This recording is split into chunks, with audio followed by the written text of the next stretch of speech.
দিন তো গেল সন্ধ্যা হলো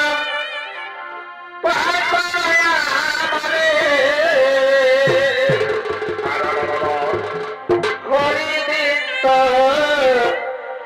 গেল সন্ধ্যা হলো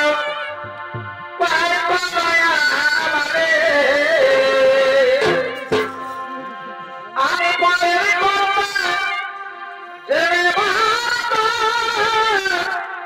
পাইবা কিন্তু মানে ঘড়ি দিন তো গেল সন্ধ্যা হলো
প্রকৃতির নিয়ম অনুসারে আমার আশ্রম একেবারে সুসজ্জিত হয়ে রয়েছে।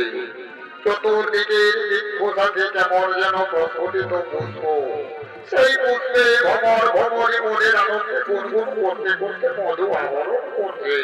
প্রকৃতির সৌন্দর্যে মাতোয়ারা হয়ে ময়ূর ময়ূরী কেমন দেখো তুলে নৃত্য করছে। যাই হোক বাবা, এইরকম প্রকৃতির দৃশ্য দেখে মন বড়ই আমার আনন্দিত।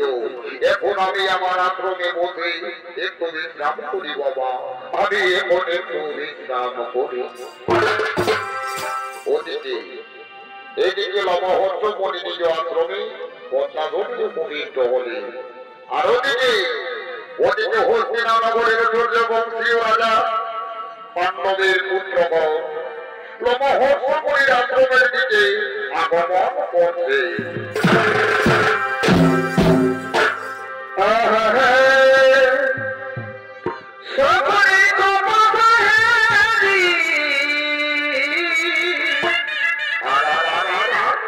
বনবাস দে পাণ্ডব দে সকলে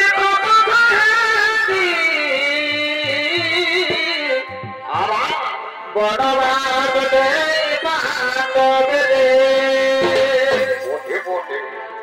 বনে চলে তারা এই দ্রৌপদী সনে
আমার এই পবিত্র আশ্রম প্রাঙ্গণে।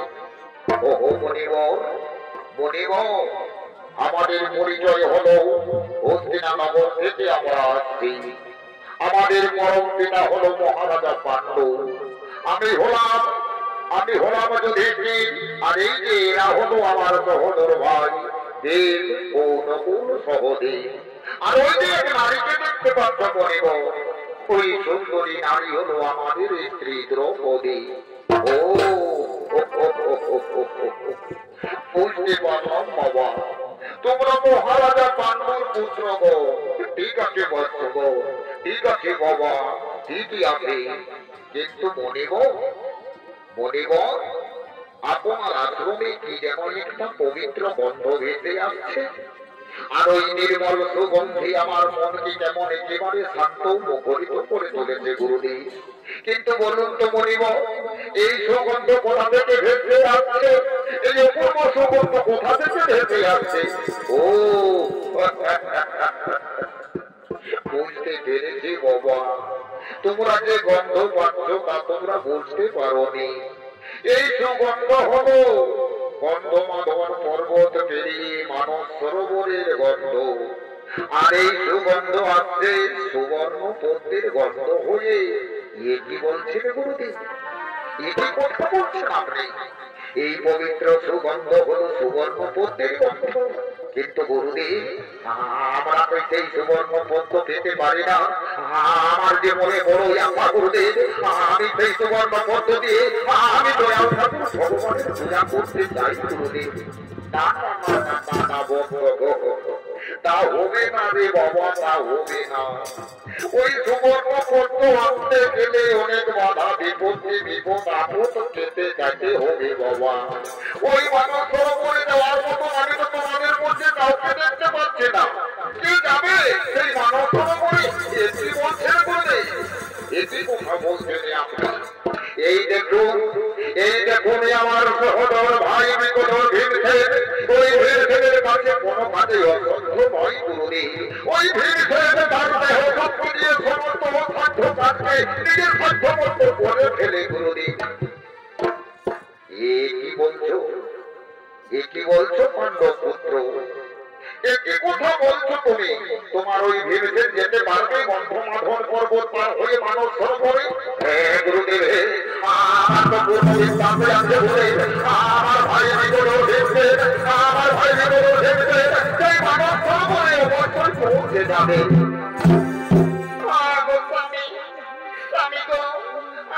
আমি যে তোমার অর্ধাঙ্গিনী দ্রৌপদী, আমার মনে যে বড় আশা, আমি সেই সুবর্ণ পদ্ম দিয়ে আমার দয়াল ঠাকুরের পুজো করবো স্বামী। তুমি যাও না স্বামী, ওই সুবর্ণ পদ্ম আমাকে এনে দাও, তুমি এনে দাও।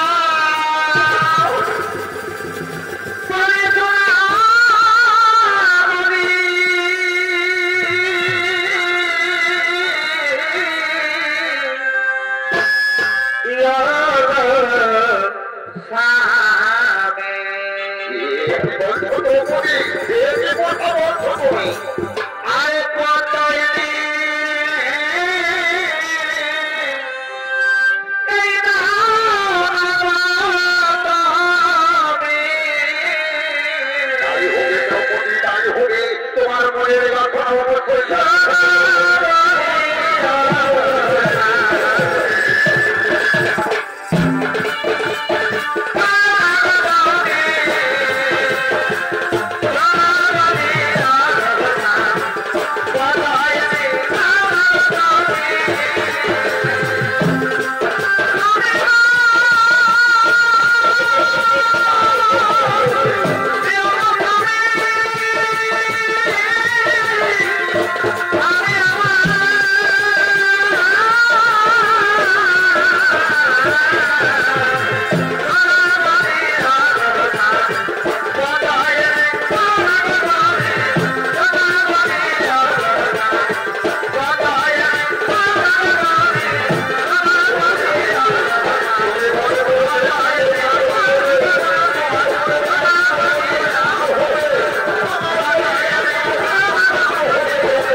মনের বাসনা অবশ্যই পূর্ণ হবে, তোমার মনের বাসনা অবশ্যই পূর্ণ হবে। আমি ওই মানব সরোবরে চলে যাওয়ার জন্য আমি এখনই আমার দাদার কাছ থেকে বিদায় নিয়ে আসছি দ্রৌপদী, আমি আমার এখনই দাদার কাছ থেকে বিদায় নিয়ে আসছি। ও দাদা, দাদা যদি আমাকে আশীর্বাদ করো দাদা, আমি যেন এই করবে, আমি যেন এই করবে সফল হতে পারি দাদা। ওই ভাই ভেবেছে আমি তোকে দু হাত তুলে আমার বুক ভরা আশীর্বাদ দিয়ে তোকে আমি বলছি, তুই যা ভাই, তুই এই করবে সফল হো ভাই, তুই এই করবে সফল হো, তুই এই করবে সফল হো। বেশ দাদা, তাহলে আমি আসি দাদা, আমি আসি। বিদায় বিদায় বিদায় দাদা, বিদায়।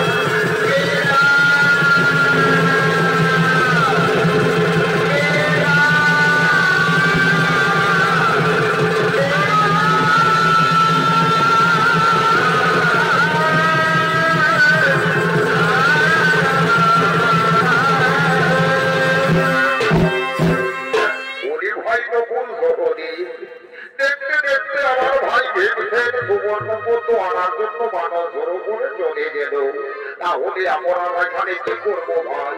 চলবে ভাই, চল আমরা এখন নির্জনের স্থানে গিয়ে বিশ্রাম করি রে ভাই, আমরা এখন নির্জনের স্থানে গিয়ে বিশ্রাম করি।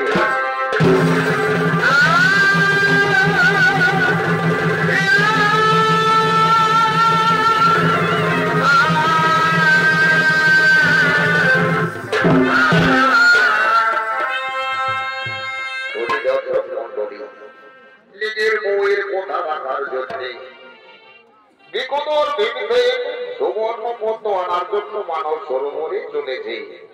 আর অন্যদিকে মা সীতার আশীর্বাদে বীর হনুমান কদলের মনে চলেছে মনের এই আনন্দে।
বাবা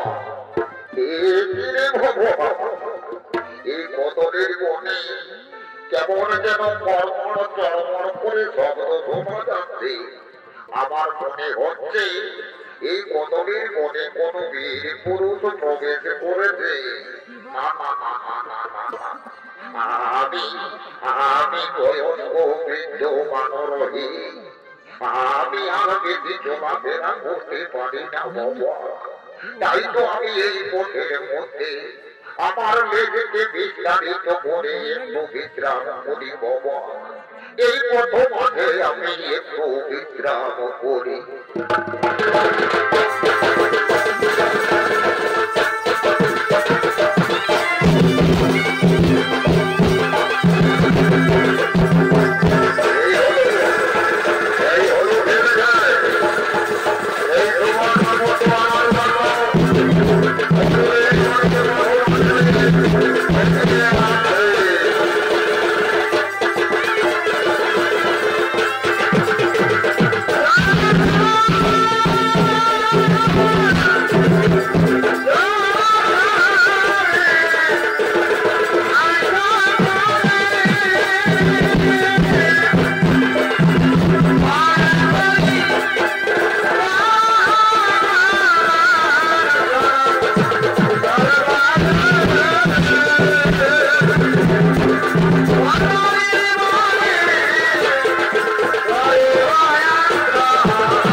দিয়ে বৃদ্ধ মানবের লেজকে কিছুতেই সরাতে পারলাম না। আমি কিছুতেই তার লেজকে সরাতে পারলাম না। কিন্তু কি করি এখন? আমার মনে পড়েছে আমি এখন এই দু হাত দিয়ে আমার শরীরের সর্বশক্তি দিয়ে বৃদ্ধ মানবের লেজকে আমি সরিয়ে নেব। আমি এখন সর্বশক্তি দিয়ে বৃদ্ধ মানবের লেজকে সরিয়ে নেব।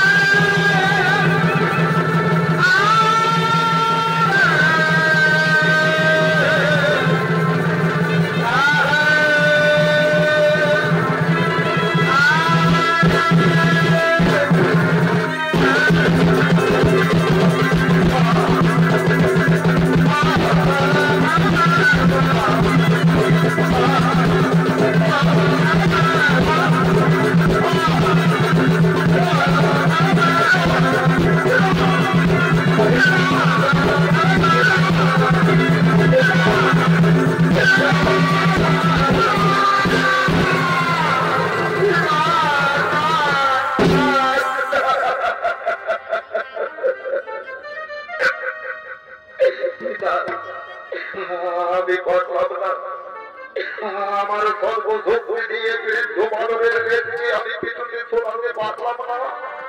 তাহলে কি ঘটে গেল আমার? আমি যদি কোনো আমি সামান্য বৃদ্ধ মানবের লেজকে যখন সরাতে পারলাম না, তাহলে এই জীবনকে ধিক্কার। কিন্তু না, আমাকে জানতে হবে ওই বৃদ্ধ মানবকে নাকি কোনো ভগবান আমাকে ছলনা করে কত মাঝে ছলনা করেছে। আমি জেনে নেব। ওরে ভাই মানব, আমি অহংকার বোধে তোমাকে চিনতে পারিনি ভাই। তুমি আমাকে পরিচয় দাও ভাই, তুমি আমাকে পরিচয় দাও, তুমি আমাকে পরিচয়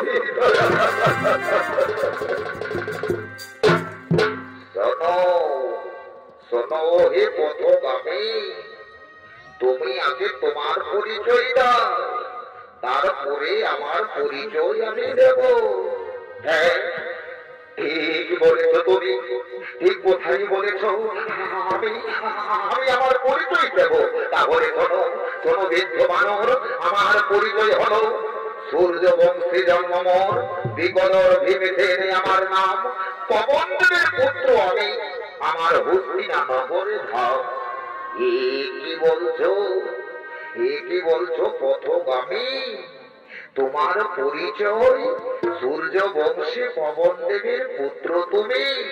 তাহলে শোনো, এরপর আমার পরিচয় আমি তোমাকে দিচ্ছি। আমার পরিচয় হলো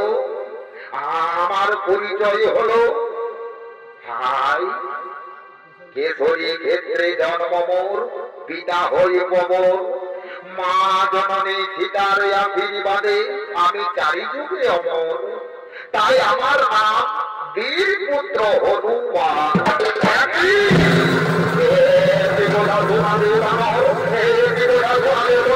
তুমিও ঘুরতে বলতে, আমিও ঘুরতে বলতে, তোমার পিতাও তো বলতে, আমার পিতাও তো বলতে, তাহলে তো আমার সেই সম্পর্কিত হনুমান,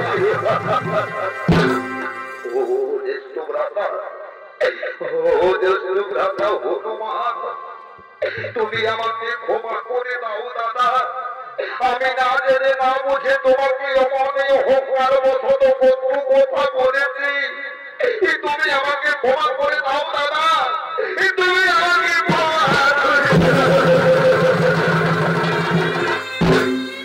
ঠিক আছে ভাই ভীমসেন, আমি তোমাকে ক্ষমাই করে দিলাম ভাই, আমি তোমাকে ক্ষমাই করে দিলাম। কিন্তু দাদা, তুমি বলতে পারো দাদা, আমি যে বড় মনে বাসনা নিয়ে এই প্রথম মধ্যে হেঁটে চলেছি দাদা, আমি যে গন্ধমাদন পর্বতে যেতে চাই সুবর্ণ পদ্ম আনার জন্য, কিন্তু এই গোপন কারণে আমি যে পথ ঘাট চিনি না দাদা। তুমি বলে দাও দাদা, আমি কোন পথে গেলে গন্ধমাদন পর্বত পেরিয়ে সুবর্ণ পদ্ম পেতে পারি? ওরে ভাই ভীমসেন, তুই উত্তর পথ ধরে সোজাসুজি এগিয়ে যা ভাই। সেই পথ ধরে গেলেই গন্ধমাধন পর্বত পার হয়ে তুই সরোবরে পৌঁছে যাবি। সেখানেই তুই নয়নে দেখতে পাবি ভাই, হারি হারি কেমন প্রস্ফুটিত হয়ে রয়েছে সুবর্ণ পদ্ম। ঠিক আছে দাদা, তোমার কথা মতো আমি সেই পথে এগিয়ে যাব। কিন্তু দাদা, আমার যে মনে বড় বাসনা দাদা, আমার যে মনে বড় বাসনা, তুমি যদি সত্যিকারের সেই ত্রেতাযুগের বীর বলবান হয়ে থাকো দাদা, তাহলে যে রূপ ধারণ করে তুমি মা সীতাকে উদ্ধার করেছিলে, লঙ্কাধিপতি হংকারী হংকার রাক্ষসরাজকে তুমি বাদ করেছিলে, সেই অপূর্ব রূপ তুমি আমাকে একবার দেখিয়ে দাও দাদা। আমার যে মনে বড় বাসনা দাদা, আমার যে মনে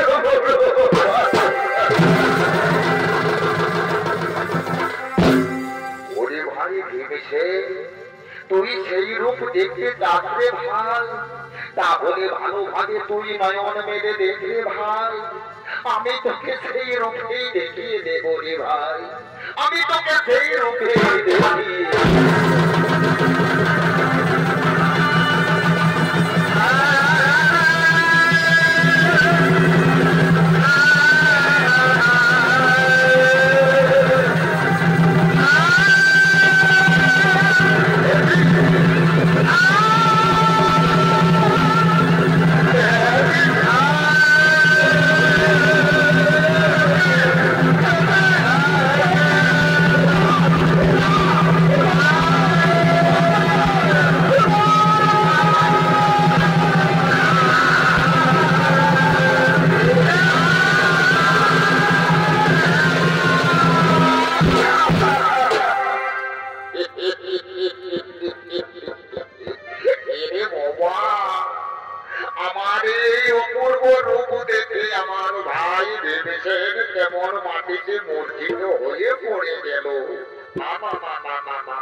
আমি তোরে আশীর্বাদ করি ভাই, তুই চলে যা।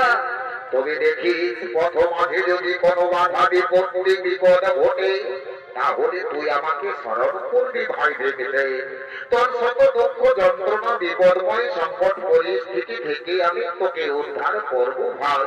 ঠিক আছে দাদা, ঠিক আছে, আমি তোমার কথা মতো আমি তাই চলে যাচ্ছি দাদা, আমি এখন চলে যাচ্ছি, আমি এখন চলে যাচ্ছি।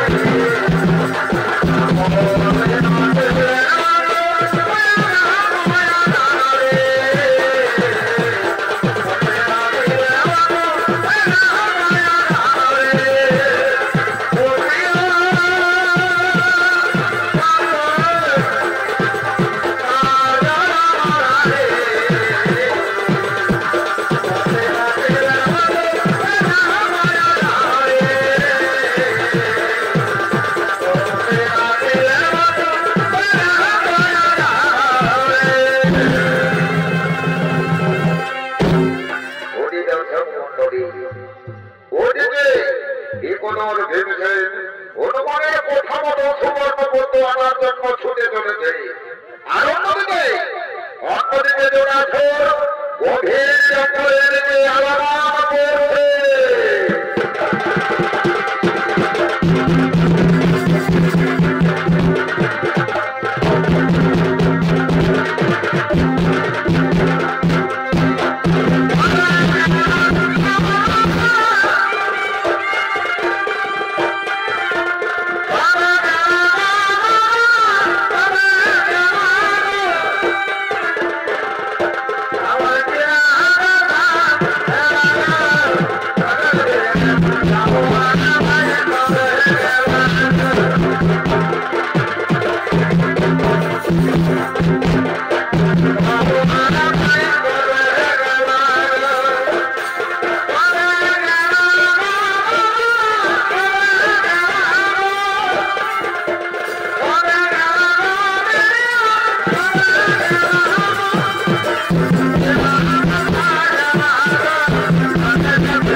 এটি দেখছিল না এই পূর্ব গভীর বারণে ওই দেখো কেন যেমন বড় মানুষ এগিয়ে আসছে এই মানবীর মাংস খাওয়ার জন্য আমরা এখানে সেখানে ঘুরে বেড়াই আজ সেই বড় মানুষ আমাদের চোখের সামনে কি আনন্দ কি আনন্দ কি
ওহো চালো মাইয়ে সেগুলা সব বলিস তো সব কিছু ঢুকাতে ও তার জন্যই তোর কড়াটাকে তো গরম করে ভাজে বলে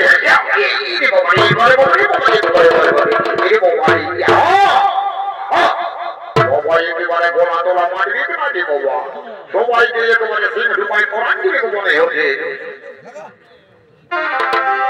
চলো তো এগুলো রাখা হোক